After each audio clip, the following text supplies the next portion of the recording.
В Алматы на заводе, где делают металлические заборы, сотрудник получил удар током, когда справлял нужду на ограждении с электричеством. С места происшествия наш корреспондент. Ток пробежал по струю, и у меня теперь он как тюльпан. Недавно устроился в АМК МИТИС. Решил временно оставить таксовку, освоить сварку. Так вот, на стажировке старшие в туалет не отпускают, так как часто хочу туда. А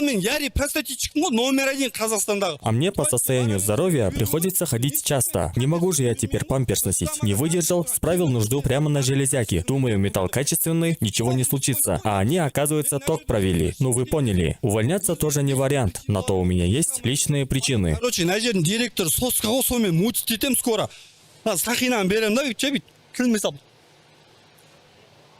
Сюрприз! На нашем заводе производятся различные ограждения сетчатого характера, такие как 3D-панели, сетка шарнирная, рабица, сварные и многое другое. Иногда по индивидуальным заказам наших клиентов мы подводим ток к нашим ограждениям, чтобы увеличить их эффективность.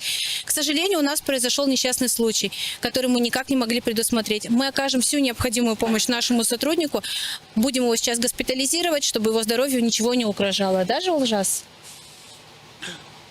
Уже не знаю.